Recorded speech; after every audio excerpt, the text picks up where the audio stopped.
इस बंजर वीरान जमीन के नीचे करोड़ों डॉलर के हीरे लावारिस पड़े हैं। ये दोनों खोजकर्ता हजारों किलोमीटर का सफर तय करके यहाँ आए हैं। जो हीरे इन्हें यहाँ मिलेंगे वे इनके हो जाएंगे। हीरे ढूंढने की एक होड़ सी चल रही है। हमें तो लगता है कि जो हीरे ढूंढ पाएगा वो हीरों का बादशाह बन जाएगा। कनाडा के आर्कटिक इलाके में आजकल वैसा ही पागलपन दिखाई देता है जैसा सोने की तलाश के दौरान देखा गया था। जबरदस्त मुकाबला है और ये लोग भारी दबाव में काम कर रहे हैं। हर बार यही उम्मीद होती है कि बड़ा माल हाथ लगेगा। यदि इस जगह में हीरे नहीं मिले तो करीब $1 लाख का नुकसान होगा। इस विशाल और निर्जन इलाके में हीरों को पा लेना भूसे के ढेर से सुई ढूंढ निकालने जैसा ही चमत्कार होगा। हीरों की तलाश निराशावादियों के बस का काम नहीं है। हीरे न मिले तो दिवाला निकल जाता है, मिल जाएं तो दिवाली हो जाती है।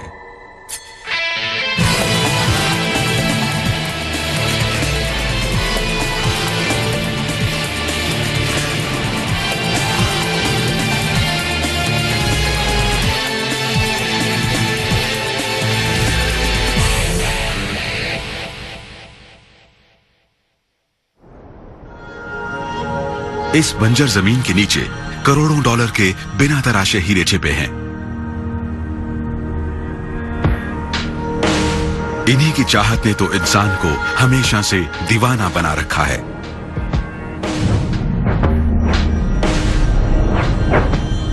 हीरों का सफर जमीन की सतह से करीब 200 किलोमीटर नीचे शुरू हुआ था, जहां सही हालात ने कार्बन को हीरो में बदल दिया था। किम्बरलाइट कहलाने वाले पिघले हुए मैग्नम के तेज प्रवाह के साथ ये हीरे धरती की सतह पर पहुंच गए। इनके सतह पर पहुंचने के बाद यहाँ का भूदृश्य तेजी से बदल गया। किम्बरलाइट ठंडा होकर चट्टानों और ज्वालामुखी की नलीदार बनावट में बदल गया और हीरे उसमें फंस कर रह गए।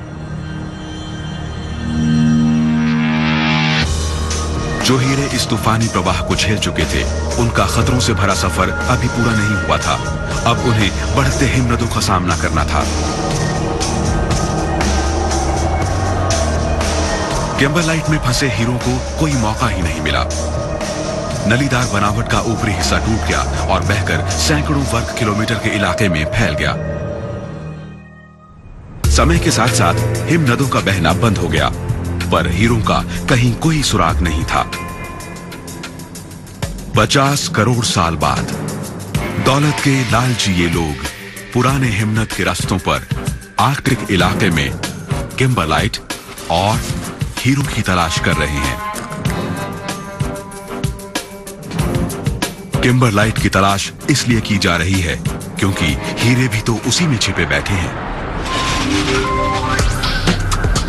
इन हरी चट्टानों के बीच अपार दौलत छिपी है, बस उसे खोज निकालने की देर है।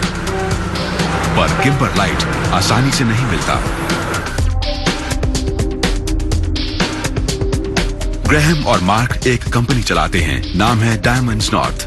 अपने से पहले सोने की तलाश में उत्तरी कनाडा आए हुए लोगों की तरह ही ये दोनों इस दुर्गम इलाके में भटक रहे हैं और उन सुरागों को तलाश रहे हैं जो उन्हें छिपी दौलत तक पहुंचा सकते हैं। हीरे तलाशने का पक्का इरादा है। हीरों की तलाश शुरू करने के लिए मार्क और ग्रैहम को पहले येलो नाइफ शहर पहुंचना होगा।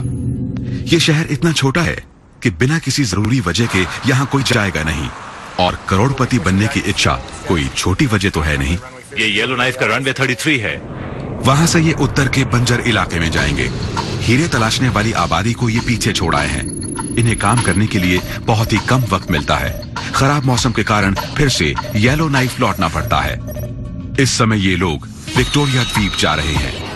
हम 33 पर पहुंचे हैं। जब वे अपने आखिरी पड़ाव कैंप टक्टू पहुंचेंगे, तब तक वे 3000 किलोमीटर से भी ज्यादा लंबा रास्ता तय कर चुके होंगे। एक बात तो बिल्कुल साफ है, मार्क और ग्रैहम हर कीमत पर हीरे तलाशना चाहते हैं। खोज का कोई भी काम, खास तौर पर हीरे खोजने का काम, अचानक ही नहीं हो जाता। हीरे बड़ी मुश्किल से मिलते हैं, बड़ी मेहनत का काम है।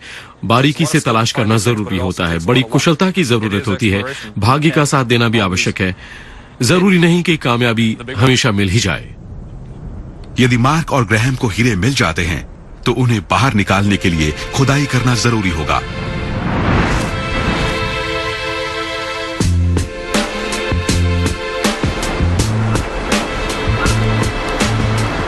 एकाटी की ये खदान पिछले 10 साल से काम कर रही है। खुद का 2 किलोमीटर लंबा रनवे है। कंपनी के बोइंग 737 से हजारों कर्मचारी यहां लाए ले जाए जाते हैं। पिछले साल एकाटी की खदानों से करीब 45 लाख कैरेट हीरे निकाले गए थे, जिनकी कीमत करोड़ों डॉलर थी।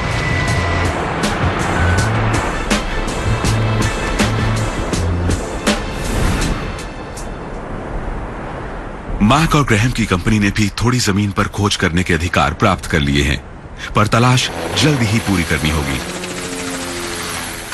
परेशानी बस इतनी है कि जमीन करीब 110 लाख हेक्टेयर है, आकार में बेल्जियम की 3 गुनी, और जल्दी ही सर्दियां आने वाली हैं, जब तापमान 0 से 46 डिग्री सेल्सियस कम हो जाएगा। अंधेरा भी हो जाता है, काम कर पाना असंभव हो जाता है।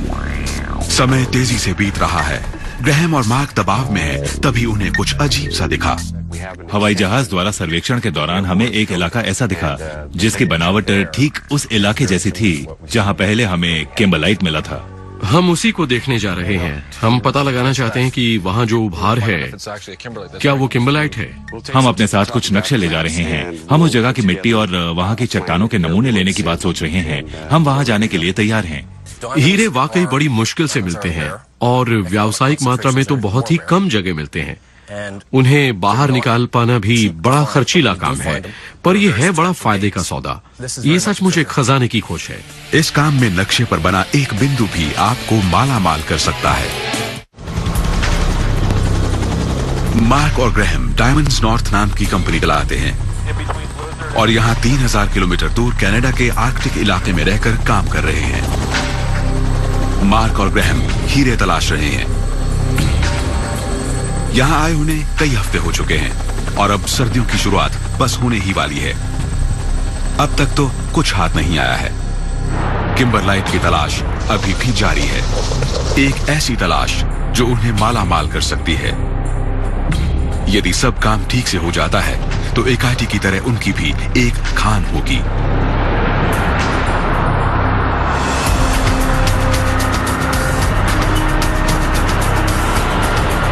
पिछले 40 सालों से खोजकर्ता यहाँ हीरे तलाश रहे हैं, पर अब तक किसी के हाथ कुछ नहीं लगा है। भूगर्भ शास्त्रियों को यहाँ की रेत में कुछ ऐसे खनिज नजर आते हैं जो यहाँ हीरों की मौजूदगी का संकेत देते हैं। खास संकेत के 5 कण मिल जाना भी बड़ी बात होती है। डॉक्टर स्टुअर्ट ब्लेसन और उनके साथी चार्ल्स फिप्की ने यहाँ आकर जो खोज की थी, उसने उत्तरी कनाडा को हमेशा के लिए बदल दिया और उन दोनों को हीरों का बादशाह बना दिया। हम ठीक इसी किनारे पर खड़े थे। हर नमूने में हम खास संकेतक के 5 कण तलाश रहे थे। कई बार कुछ हाथ नहीं आता, पर ज्यादातर हमें सफलता मिलती है। यहाँ 10,000 के बाद हमने गिनना बंद कर दिया था।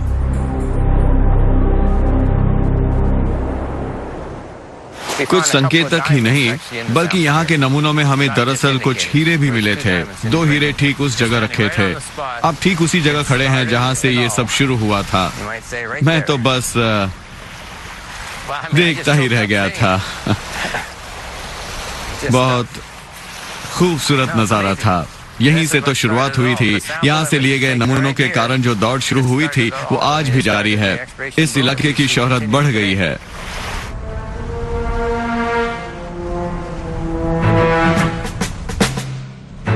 शोहरत कुछ ऐसी होती है।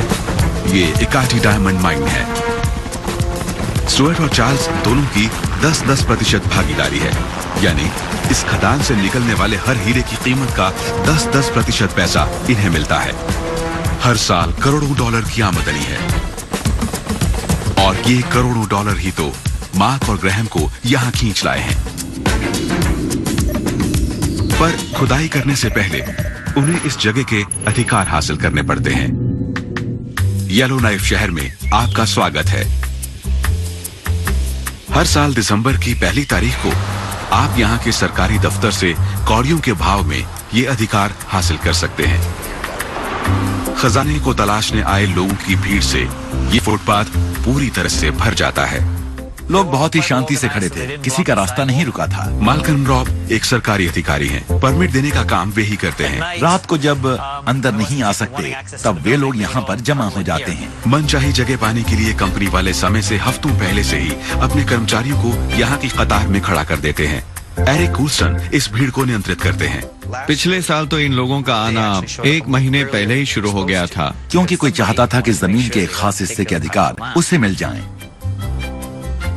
वहाँ मौजूद सभी लोग सोच रहे थे कि पता नहीं क्यों वे इसे ही लेना चाहते हैं। मैंने बाहर देखा तो पाया 2 लोग तालियां बजा रहे हैं, कॉफी पी रहे हैं। फिर देखा तो 4 झुंड बैठे हैं। फिर देखा तो 10 झुंड बैठे थे। उन्होंने फैसला किया कि एक कतार बना लेनी चाहिए। शायद दूसरा व्यक्ति भी उसी जमीन को तलाश रहा हो जिसे वे तलाश रहे हैं। वैसे कोई नहीं बताता कि उसे किस जगह की तलाश है। शुरुआत में तापमान 0 से 29 डिग्री सेल्सियस कम था, फिर 34 डिग्री, फिर 40 डिग्री सेल्सियस कम था। फिर भी वो लोग वहीं पर खड़े रहे। लोगों ने बाहर से आदमी भेजे थे, क्योंकि येलो नाइफ तो एक छोटा सा शहर है और बात के फैलने में देर नहीं लगती। एक दिन मैं बाहर देख रहा था, एक शख्स इस तरह से पैर फैलाकर जगह रोके हुआ था। थोड़ी देर बाद उसका साथी वहां आ गया। ये लोग बहुत गंभीरता से काम कर रहे थे। ऐसा तो तब होता था जब हम स्कूल में पढ़ते थे। एक दोस्त कहता था कि जरा मेरी जगह रोक कर रखना, और दूसरा उसकी जगह रोकने के लिए अपने पैर फैलाकर खड़ा हो जाता था। बड़ी संजीदगी से वही सब किया जा रहा था। मार्क और ग्रैहम ने भी 7 हफ्ते पहले से 6 लोगों को कतार में खड़ा किया था। जितनी जमीन का अधिकार वे चाहते थे वो उन्हें मिल गई। जमीन का अधिकार प्राप्त करने का एक और तरीका है, हम वहां पहुंचकर अपना अधिकार ले सकते हैं। ये तो करीब करीब बीच में लगती है। मैं चाहता था कि थोड़ा खाई के पास होता। एक बार नाप कर तो देखते हैं। नहीं, मुझे नहीं लगता। नहीं, बहुत महीन कणों वाला डोलोमाइट है। क्या वाकई? चूने का पत्थर है। किम्बरलाइट इतने बड़े टुकड़ों में नहीं मिलता, वो तो आकार में बहुत छोटा होता है। इसीलिए तो झुक झुक कर इस बर्फीली चट्टान और यहाँ फैले तलछट को जांचना पड़ता है, तभी जाकर किम्बरलाइट का पता लगाया जा सकता है। किसी और का अधिकार क्षेत्र है। पुराना निशान है, DW1 दक्षिणी सीमा का दूसरा निशान। इसका मतलब ये हुआ कि यहाँ की सतह पर मिलने वाली चीजों पर हमारा कोई हक नहीं होगा। जमीन की खुदाई से मिलने वाले खनिज पर हम हक जमा सकते हैं। यदि हम किसी जगह पर अपना हक बनाए रखना चाहते हैं तो उसके लिए जी जान लगानी होती है। एक अच्छा उदाहरण मुझे याद है। कुछ साल पहले की बात है, एक जगह हम हासिल करना चाहते थे। हमने बहुत मेहनत की, सर्वेक्षण के लिए 5 हेलीकॉप्टर लगा दिए। हमने साबित कर दिया कि दूसरे लोगों की तुलना में हम ज्यादा काबिल थे। वो पूरी जमीन हमें मिल गई थी। हमारे अलावा वहाँ 2 और लोग भी कोशिश कर रहे थे। उन दोनों के पास एक हेलीकॉप्टर था, हमारे पास 5 थे। आप समझ सकते हैं उस जमीन को हम कितना ज्यादा चाहते थे। बहुत मजा आया था। मजा तो आता है। ये बहुत बड़ा इलाका है। हम थोड़ा यहाँ चल सकते हैं, थोड़ा उधर, ज्यादा से ज्यादा 500 मीटर। फिर क्या, आप हर जगह तो पहुंच नहीं सकते। इतने बड़े इलाके की ढंग से जांच पड़ताल करने के लिए बहुत पैसा और बहुत वक्त चाहिए होता है। जमीन का अधिकार पाने के बाद काम शुरू होता है। यदि हमारी किस्मत अच्छी है तो किम्बरलाइट मिल जाता है। तब हमें ये फैसला करना पड़ता है कि ड्रिलिंग करनी चाहिए या नहीं। हम पहले भी कुछ गंवा चुके हैं, ठीक? विकी एक भूगर्भ शास्त्री है और टेकोमिनको नामक हीरे की कंपनी के लिए काम करती हैं। इन्हें 14 साल का अनुभव है और हीरे तलाशने में महारत हासिल है। मार्क और ग्रैहम के पश्चिम वाले इलाके में वे ड्रिलिंग करवा रही हैं। विकी और टेकोमिनको को इस इलाके से बहुत उम्मीद है। विक्टोरिया आइलैंड पर वे अब तक $45 लाख लगा चुके हैं। समय बीत रहा है, जल्दी से जल्दी किम्बरलाइट मिलना चाहिए। विकी कहती है कि इस इलाके में किम्बरलाइट जरूर मिलेगा। ड्रिलिंग की कीमत करीब $1 लाख प्रति मीटर है। उम्मीद करनी चाहिए कि उनका कहा सच निकले। इस छेद में नीचे जाने के बाद ड्रिल जम गई है। इसका घूमना बंद हो गया है। ये लोग छेद में पाइप की मदद से गर्म पानी डाल रहे हैं। कल रात काम के दौरान नमक खत्म हो गया था। पानी के जमने के तापमान को कम करने के लिए उसमें नमक मिलाया जाता है। नमक की कमी के कारण पानी जम गया। ऐसा कुछ ही मिनटों में हो सकता है। अब ये लोग नमक और पाइप के आने का इंतजार कर रहे हैं।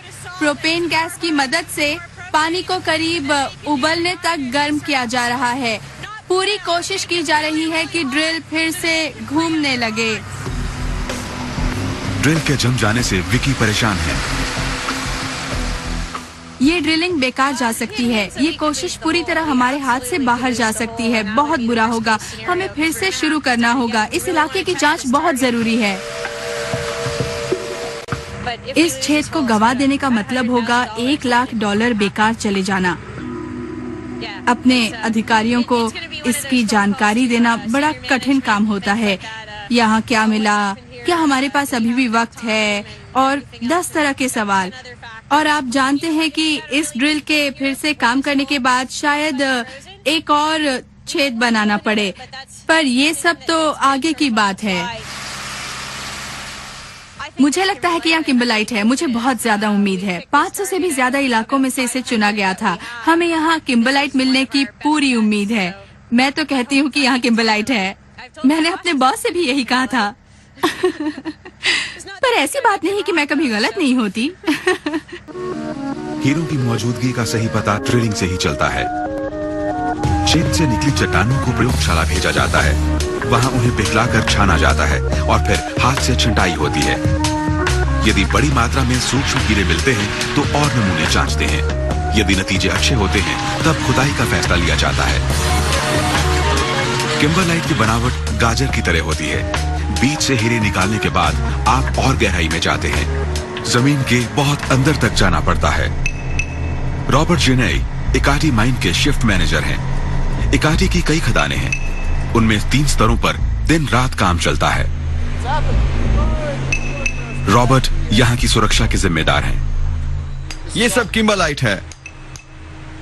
एक बार खोलने के बाद खदान को ढकना जरूरी हो जाता है। आप इसे खुला नहीं छोड़ सकते। खुली खदान धसक जाती है।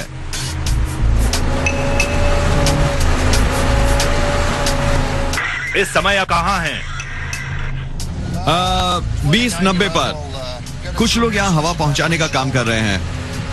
ये मंजिल इस खदान की सबसे नीचे की मंजिल है, पैंडा पिट। इसके नीचे अभी ड्रिलिंग का काम हो रहा है। उसके बाद उसे विस्फोटकों से उड़ा दिया जाएगा, तब जाकर मिट्टी निकालने का काम शुरू होगा। ये खदान सिर्फ 3 मंजिल गहरी है, इसलिए इसे समझने में ज्यादा वक्त नहीं लगता। हम और गहराई में जा रहे हैं। यदि आप खदान में हवा के पहुंचने का रास्ता समझ जाएं, तो फिर आप कभी खो नहीं सकते। हवा का रास्ता यानी खदान की एग्जॉस्ट व्यवस्था आपको रास्ता बताती है। मेरा काम है यहाँ की हर बात को व्यवस्थित करना, उनमें तालमेल बैठाना, ये देखना कि जो काम जब होना चाहिए तब वो हो रहा है, और साथ साथ ये भी देखना कि लोग सुरक्षा नियमों का बराबर पालन करते रहें। मुझे यहाँ थोड़ा काम भी है। 3-4 लोग यहाँ काम कर रहे हैं। कुछ जगहों पर ड्रिलिंग का काम भी देखना है। 2 स्तरों पर काम देखने के बाद हम लोग आगे चलेंगे। किम्बरलाइट निकालने और नई सुरंगें बनाने का काम साथ साथ हो रहा है। ये देखना रॉबर्ट की जिम्मेदारी है कि हीरो का निकलना कहीं बंद ना हो जाए। हर दिन जोखिम भरा होता है। इकाटी से 160 किलोमीटर उत्तर में टहारा ने पिछले 10 साल में $10 करोड़ से भी ज्यादा रकम खर्च करके कनाडा की तीसरी बड़ी खदान जेरिको शुरू की है। अब ये जरूरी है कि जल्दी से जल्दी हीरो का निकलना शुरू हो। आज कुछ निवेशक जेरिको खदान देखने आ रहे हैं। तसल्ली के लिए वैसे सब ये तो जानते हैं कि किम्बरलाइट यहाँ मौजूद है, बस उस तक पहुंचने भर की देर है। बेशक किम्बरलाइट है। रोली जोन्स यहाँ की खदान के मैनेजर हैं। बारीकी से की गई जांच से पता लगा है कि हीरे 10 मीटर से भी कम गहराई पर मौजूद हैं। ऐसा लगता है कि यहाँ किम्बरलाइट उम्मीद से कुछ ज्यादा ही जल्दी मिल गया है। हर जगह मौजूद नहीं है, पर कुछ जगहों पर ऐसा लगने लगा है कि हम किम्बरलाइट के बहुत नजदीक पहुंच गए हैं। अब बहुत सावधानी से आगे बढ़ना जरूरी हो गया है। ऐसा नहीं होना चाहिए कि हम किम्बरलाइट की बड़ी मात्रा को ही विस्फोट करके उड़ा दें और बाद में पता चले कि ये तो बहुत अच्छा किम्बरलाइट था।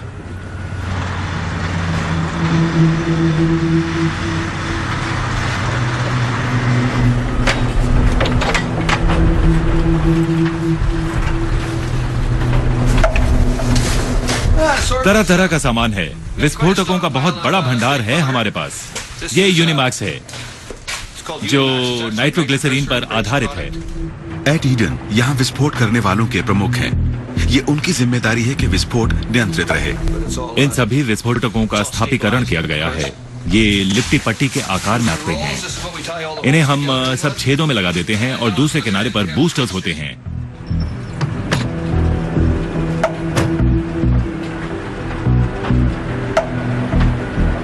सब लोग ध्यान से सुने। 2 घंटे बाद जेरिको खदान में विस्फोट किया जाएगा। ये 2 घंटे पहले दी जाने वाली चेतावनी है। जेरिको में 2 घंटे बाद विस्फोट होगा।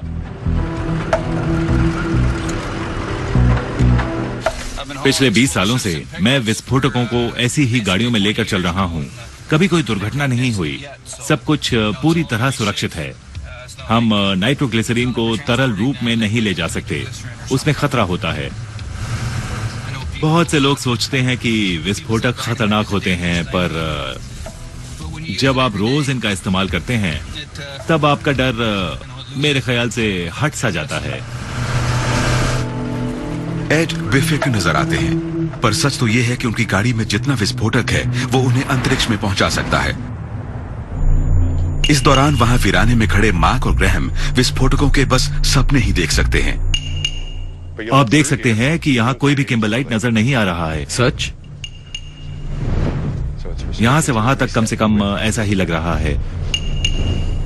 इस काम में हालात दिन दिन बदलते रहते हैं। जो जगह आपको आज अच्छी नजर आती है वो कल उतनी अच्छी नहीं लगती। जरा उधर तो देखो। यदि वहां खो जाओगे तो फिर घर कैसे पहुंचोगे? सीधा हेलीकॉप्टर की तरफ जाऊंगा। दिन छोटे होने लगे हैं और ठंड भी बढ़ती जा रही है। क्या मार्क और ग्रैहम को वो चीज मिलेगी जिसे वे तलाश कर रहे हैं? वहां जेरिको खदान में हीरो को छिपाए खड़ी आखिरी ग्रेनाइट के चट्टान को गिराने की तैयारी हो रही है। चीजों को उड़ा देने का सपना तो हर नौजवान देखता ही है, पर यहाँ एक परेशानी है। यहाँ के कई छेद जम गए हैं। फिर से ड्रिलिंग करना जरूरी हो गया है। ये काम अच्छा नहीं लगता। बार बार हम ड्रिल कर रहे हैं। पिछले 3 दिनों से यही काम कर रहे हैं, पर मैं शिकायत क्यों कर रहा हूँ? मुझे तो घंटों के हिसाब से पैसा मिलता है। 2 पलों की मौज मस्ती के लिए बहुत ज्यादा मेहनत हो जाती है। 35,000 टन ग्रेनाइट गिराने के लिए एड बहुत बड़ी मात्रा में विस्फोटक का इस्तेमाल कर रहे हैं। काम में बहुत ज्यादा सावधानी बरतना जरूरी है। डायनामाइट को सही जगह लगाना होगा, वरना हीरो के टुकड़े टुकड़े हो सकते हैं।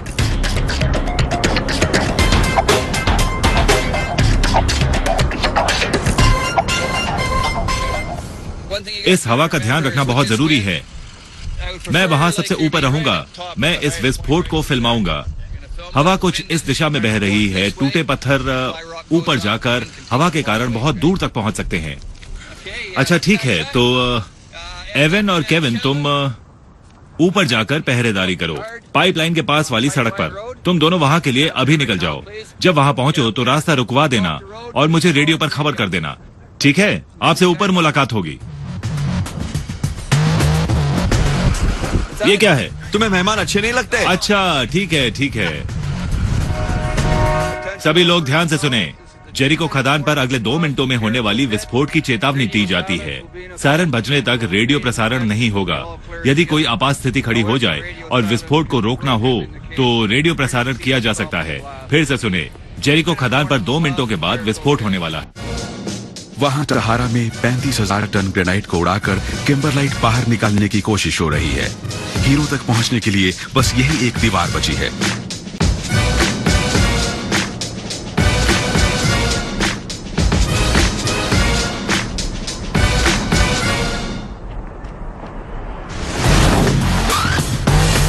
विस्फोट करो।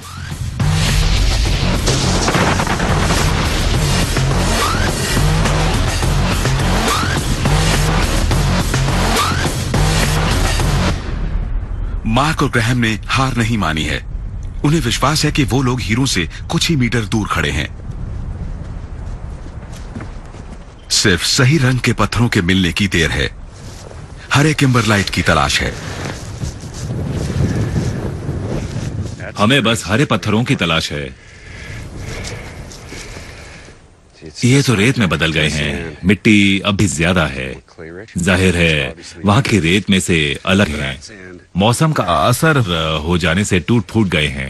हाँ, आपको वहाँ कुछ गार्नेट्स यानी कुछ रक्तमणि जरूर मिल सकते हैं।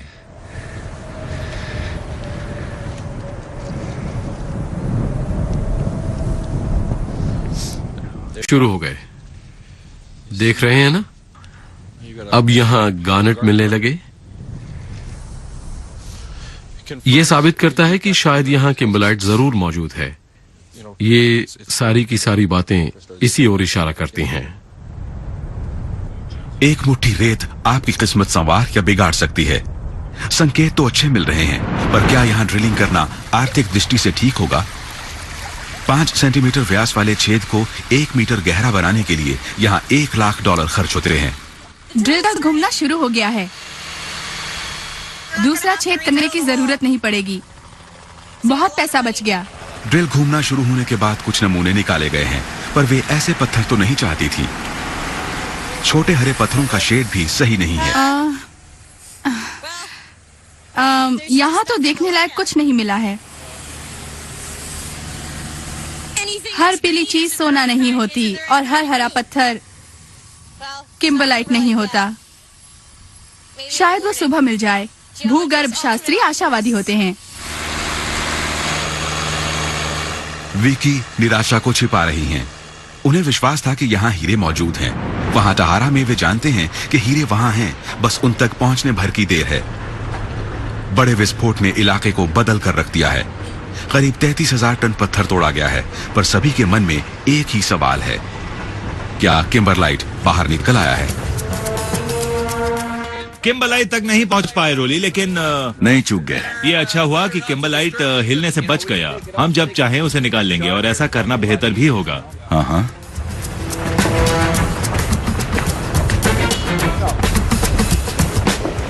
हम किम्बरलाइट तक नहीं पहुंच पाए। वो अब भी वहीं पर है, पर हमने आज एक बहुत बड़ा और बहुत कामयाब विस्फोट किया है। मैं जानता हूं कि रोली थोड़ा निराश है, पर उसके लिए किम्बरलाइट को हिला नहीं पाए। पर क्या हुआ? किम्बरलाइट तो वहीं है। वो तो करोड़ों सालों से वहीं है। तो 1-2 दिनों के इंतजार से क्या फर्क पड़ जाएगा? अच्छा ठीक है। रोली को खासा धक्का लगा है। वे जानते हैं कि हीरे वहां मौजूद हैं। वे निवेशकों को दिखाने के लिए बेताब थे।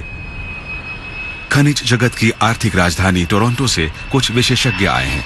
ये लोग दूसरे निवेशकों को टहारा में पैसा लगाने के लिए तैयार कर सकते हैं। रोली उन्हें बहुत कुछ सिखा सकते हैं।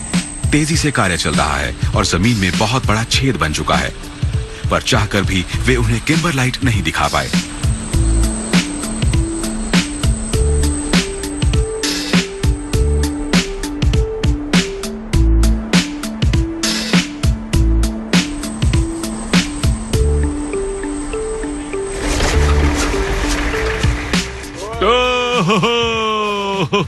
वहाँ कहीं छिपा है। हाँ, बहुत बड़ा भंडार वहाँ छिपा है। कई जगह किम्बरलाइट की झलक देखने को मिली है। 7 छेदों में किम्बरलाइट के बचे हुए टुकड़े मिले हैं। ये बहुत ही अच्छे संकेत हैं, पर अब तक हम किम्बरलाइट के मुख्य भंडार तक नहीं पहुंच पाए हैं। वहाँ तक पहुँचने के लिए और कितने टन पत्थर हटाने पड़ेंगे? ऐसे ही अंदाज से मेरे ख्याल से मुख्य भंडार तक पहुंचने के लिए करीबन 5 लाख टन पत्थर तो हटाने ही पड़ेंगे। 5 लाख टन। 5 लाख टन? 1 महीने में हम करीब 2.5 लाख टन पत्थर हटा सकते हैं। हिसाब लगाकर देखिए, करीब। हाँ। आपका काम समय पर चल रहा है या समय से पहले? काम समय पर चल रहा है। सच कहूं तो हम थोड़ा आगे ही चल रहे हैं। तो जब मांग शुरू होगी तब क्या आप उसे पूरी कर पाएंगे? बेशक, जब मांग शुरू होगी तब हम उसे आसानी से पूरा करेंगे। बढ़िया। आज के विस्फोट से रोली खुश नहीं है। एक अच्छा मौका था कुछ दिखाने का। अब वे चाहते हैं कि जल्दी से जल्दी किम्बरलाइट को जमीन से निकालकर प्रोसेसिंग प्लांट तक भेज दिया जाए, जहां हीरे अलग किए जाएंगे। वे चाहते हैं कि इस खदान से कुछ आमदनी शुरू हो जाए। यहाँ सिर्फ एक आदमी काम करता है। दोहरे दरवाजे के अंदर आता है। बाथरूम भी अंदर ही बनाया गया है। पूरे इलाके में ये सबसे ज्यादा सुरक्षित जगह है। दरअसल हीरों की छटाई यहीं की जाती है। तिजोरी भी यहीं पर रखी गई है। हीरों को साफ करके तैयार किया जाता है। उनकी कीमत का अंदाजा भी यहीं लगाया जाता है। सरकारी मूल्यांकन के बाद टिफनीज के साथ हमारा सौदा होता है। हीरो के मूल्य का 90% हमें यहीं मिल जाता है। हीरो के एंटवर्प पहुंचने के बाद बारीक जांच होती है, फिर से सही कीमत लगाई जाती है और लेन देन का काम पूरा किया जाता है। खदान से हीरो के बाहर जाने से पहले ही हमें उनकी 90% कीमत मिल जाती है। इस सब की कितनी लागत है? इस तरह समझिए कि हम यहाँ अब तक करीब $9.5 करोड़ लगा चुके हैं। 9.5 करोड़। खदान बनाना बहुत महंगा काम है। सहारा के प्रमुख पीटर गिलिन ही खर्च को नियंत्रित कर सकते हैं। इतने बड़े काम में कुछ न कुछ ऐसा तो हो ही जाता है जिसकी आपको उम्मीद नहीं होती। ऐसे में तनाव तो बढ़ेगा ही। समय की कमी परेशानियां बढ़ाती रहती है। आज बहुत अच्छा दिन था। सुबह 5 बजे सूरज उग जाता है और रात 8:30 बजे डूबता है। हर दिन 7 या 8 मिनट की कमी हो रही है। दिन छोटे होते जा रहे हैं, इसीलिए काम का समय सीमित हो जाता है। जब ये बात तय हो जाती है कि जमीन के नीचे हीरे हैं, तब अगला कदम होता है एक प्रोसेसिंग प्लांट बनाया जाए। कुछ हफ्तों में टहारा के प्लांट को तैयार हो जाना चाहिए। चालू हो जाने के बाद इतने हीरे तैयार किए जा सकेंगे कि लगाया हुआ पैसा सिर्फ 2 सालों में ही निकाला जा सकेगा। माइनिंग के काम की एक खासियत है, आप खदान की जगह का चुनाव अपनी मर्जी से नहीं कर सकते। जहाँ खनिज है वहीं खदान होगी। टोरंटो, लंदन या पेरिस शहर के बीच में नहीं बनाई जा सकती। यदि ऐसा हो पाता तो अच्छा होता। अगर आप खदान और प्लांट के लिए लगने वाले साज सामान, मशीनों आदि को देखें तो पाएंगे कि बहुत ज्यादा और बहुत भारी चीजों को दूर दराज इलाकों में पहुंचाना पड़ता है। इन सब चीजों को वहाँ कुछ ऐसे जोड़ा जाता है मानो मैकेनो का कोई खेल हो। यहाँ ऐसा भी तो नहीं होता कि अगर कुछ भूल गए तो ट्रक भेजकर मंगवा लो। यहाँ ये सब नहीं चलता है। इसका कारण यह है कि गर्मियों में यहाँ सड़क ही नहीं होती। खदान का सारा सामान 500 किलोमीटर येलो नाइफ शहर से बर्फ से बनी खास सड़कों पर से ले जाया जाता है। निर्माण के साथ सामान को यहाँ पहुँचाना बहुत बड़ा काम है, पर अब सब सामान यहाँ पहुँच गया है। अब तो सिर्फ मौसम के खराब होने से पहले काम पूरा करना है। निर्माण में लगे लोगों को ज्यादा घंटों तक काम करना पड़ता है। 3 हफ्ते काम के बाद 1 हफ्ते की छुट्टी मिलती है। ट्रेसी, जब बच्चे के पास थोड़ा वक्त हो तो उससे कम से कम ये तो करवा लेना। ग्लेन जैसे लोगों का तो जीने का तरीका ही बदल गया है। टेड वो काम संभाल लेगा, बस ऊपर का ये हिस्सा लगाना बचा है। इसे पूरा करने के बाद उस तरफ चले आना। ठीक है दोस्त? वैसे एक बात तो मैं कहूंगा, सर्दियां शुरू होने से काम का दबाव बढ़ जाता है। आप जानते हैं कि अगस्त के बीच के आखिर तक बर्फ जमना शुरू हो जाएगी। उसके पहले आप काम खत्म करना चाहते हैं। पैसा एक बात है और यहाँ का परिवेश दूसरी। एक बार आप यहाँ आकर काम कर लेते हैं तो ये जगह, यहाँ का वातावरण आपको अच्छा लगने लगता है। आप बार बार यहाँ आना चाहते हैं। जैसा कि मैंने बताया, मैं पिछले 10 सालों से इन खदानों में काम कर रहा हूँ। इन पत्थरों को निकालने के लिए क्या क्या पागलपन नहीं करना पड़ता।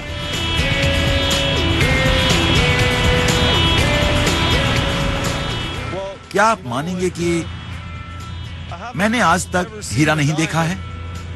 हीरे के लिए खुदाई होते देखी है और भी कई तरह के काम होते देखता हूं, पर हीरा वो नहीं देखा। हो सकता है कि आप हीरों पर चल रहे हो और आपको पता भी न चले।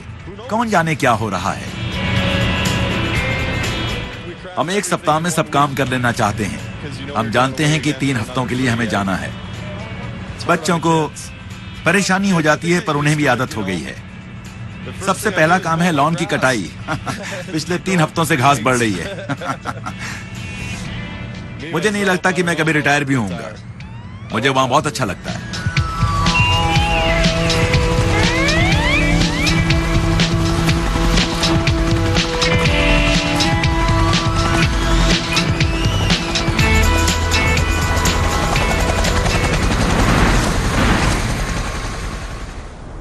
उधर मार्क और ग्रैहम तो अब भी हीरों की तलाश में अपने जूते घिस रहे हैं। पर हमें लगता है, हमें पूरा यकीन है कि ये किम्बरलाइट ही है। हाँ, पर मिला हमें कुछ और ही है। बस यही सब बातें हैं। आप तो समझ सकते हैं कि सारा कामकाज ही नतीजों पर टिका है। अगर किम्बरलाइट है तो उम्मीद बनी रहेगी, और यदि किम्बरलाइट नहीं है तो खेल खत्म हो जाता है। हमारे लिए तो ये अब भी एक रहस्य है। कुछ लोगों को किम्बरलाइट मिल गया है। हमारी तलाश अभी भी जारी है उम्मीद अब भी बरकरार है, लेकिन हम काम किए जा रहे हैं। इस इलाके से हीरे मिलने की कई खबरें मिलती रहती हैं, जिन्हें सुनकर हमें बहुत अच्छा लगता है। इकाची की खदान पर रोजाना करीब 12,500 टन किम्बरलाइट प्रोसेस किया जाता है। यहाँ की हर बात बड़ी है। एक टायर बदलने के लिए 2 आदमियों की जरूरत पड़ती है, 70 नट लगाने पड़ते हैं और कीमत होती है $30,000। ये ट्रक दिन रात चलते हैं और एक बार में 240 टन वजन उठा सकते हैं।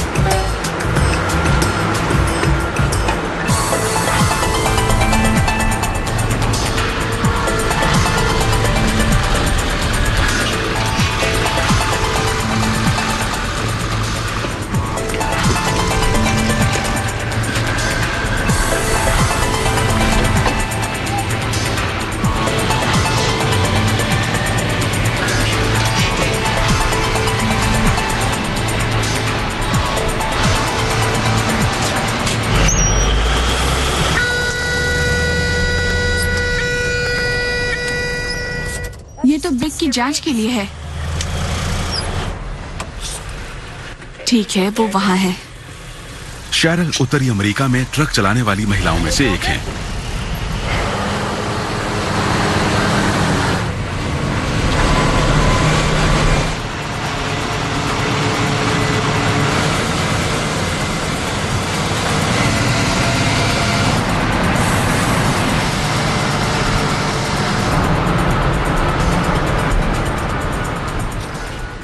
जब पहली बार मैंने इन्हें देखा तो मुझे विश्वास ही नहीं हुआ। ये बहुत बड़े हैं, मेरी माँ के घर से भी बड़े हैं। वहाँ तो मुझे अपनी गाड़ी पार्क करने में दिक्कत आती है, यहाँ नहीं होती। यहाँ बैठकर तो ये सब चीजें सामान्य लगती हैं, पर जमीन पर खड़े होकर जब डीमैक को देखो तो विशालता का अंदाज होता है। बहुत बड़ा है। डीमैक 655 हाइड्रोलिक शॉवल इकाची की सबसे बड़ी मशीन है। ड्राइवर की सीट जमीन से 3 मंजिल ऊपर है। मशीन का वजन है 685 टन और ये एक बार में 60 टन वजन उठा सकती है। एक बार में इतनी मिट्टी उठा सकती है कि एक स्विमिंग पूल भर जाए। मशीन की कीमत है $120 लाख और इकाची के पास ऐसी 2 मशीनें हैं।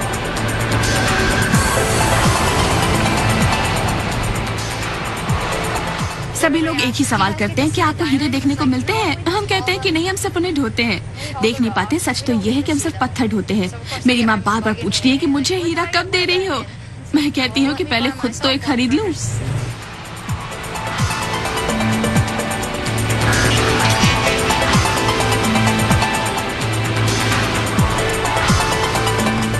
साल में एक बार वो हमारी जांच करते हैं।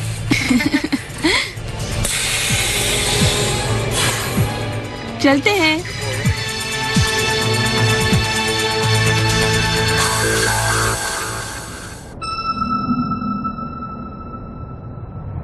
वहां विक्टोरिया आइलैंड पर विकी की ड्रिल रात भर चलती रही। वे जल्दी से जल्दी किम्बरलाइट तक पहुंचना चाहती हैं। उनकी कंपनी अब तक $45 लाख खर्च कर चुकी है। जमीन में कुछ छेद करने के लिए ये बहुत बड़ी रकम है। ड्रिलिंग करने वालों का फोन आया था। उन्होंने बताया कि वो 143 मीटर तक पहुंच गए हैं। मैं जानना चाहती हूँ कि गड़बड़ कहाँ हुई है। वो यहाँ हैं। मैं चाहती हूँ कि ये सब भी देखा जाए। करीब करीब पूरा होने को है। जाकर देखती हूँ। उम्मीद है कि सुबह तक किम्बरलाइट मिल जाएगा और यदि नहीं मिलता तो फिर देखेंगे। सुबह जाकर डिब्बे में देखूंगी। जरूरत पड़ी तो थोड़ी और गहराई तक जाएंगे।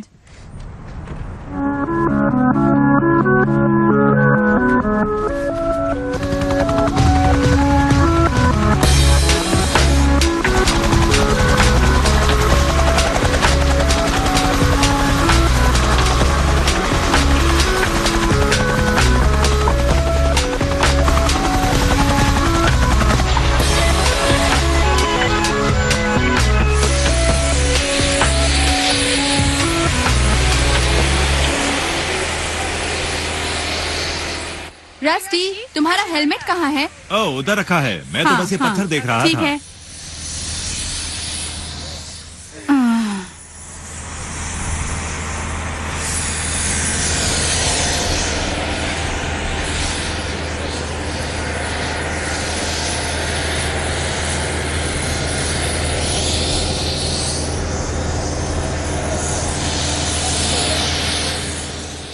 किम्बरलाइट नहीं है।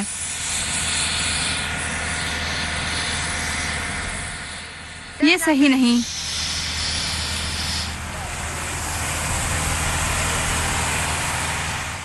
आप 162 मीटर तक जाना चाहेंगे या फिर 165 मीटर तक?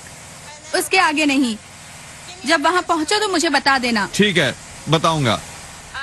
मैंने अभी अभी यान से कहा है कि हम 5 रॉड्स और नीचे जाएंगे, ज्यादा से ज्यादा 15 मीटर, और इस बात की तसल्ली हो जाएगी कि कहीं भी किम्बरलाइट नहीं है।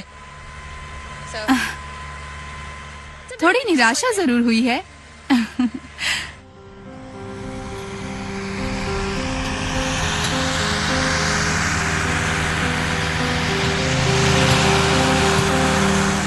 चार वर्ग मीटर के इलाके पर विकी ने अपनी साख ही दांव पर लगा दी है।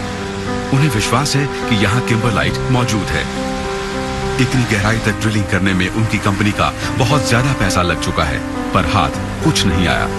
कुछ सप्ताह बाद ही बर्फ गिरना शुरू हो जाएगी। हीरे तलाशने की ये आखिरी कोशिश है।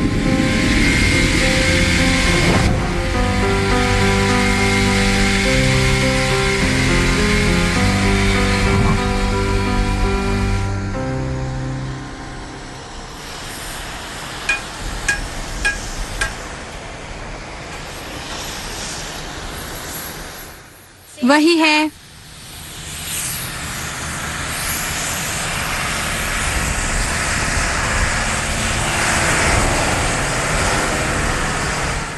वही है।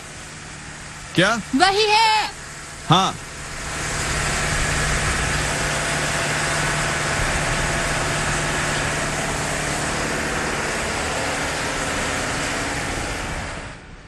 बस बहुत हो गया। अब काम बंद करते हैं। यहाँ किम्बरलाइट नहीं है। उसे बंद करने को कह दिया है, बस अब और नहीं। सुबह ही सूरज के चारों ओर एक बड़ा घेरा नजर आया था। मौसम बदलने वाला है, जल्द ही बर्फ गिरना शुरू हो जाएगी। लगता है कि हमारे साथ साथ मौसम ने भी हार मान ली है।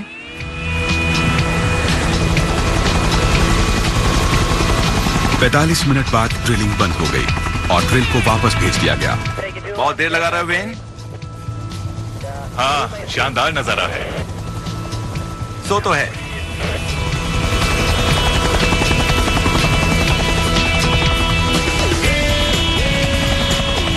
और विकी को अभी एक फोन करना है।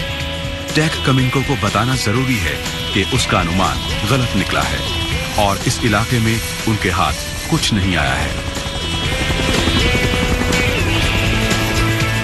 टहारा में भी अब तक $10 करोड़ से ज्यादा खर्च हो चुके हैं, पर वे लोग एक मुकाम तक पहुंच गए हैं। 2 मिनट बाद विस्फोट होगा।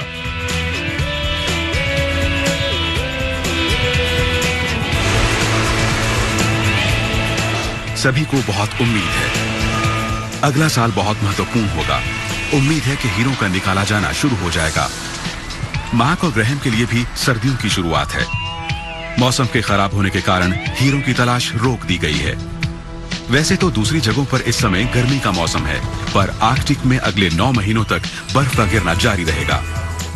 यहाँ, ठीक यहाँ। हाँ, हमारे निवेशकों का दबाव भी बढ़ता जा रहा है। एक बार पैसा लगाने के बाद तो वे सिर्फ नतीजा देखना चाहते हैं। इस काम में कई बार नतीजा जल्दी नहीं दिखता। हमें हमेशा भारी दबाव में काम करना पड़ता है और जल्दी से जल्दी हमें अपनी तलाश को पूरा करना पड़ता है। जब बर्फ का गिरना शुरू होता है, तब हमारे खोजकर्ता वापस लौटना शुरू कर देते हैं। क्या उन्होंने हार मान ली?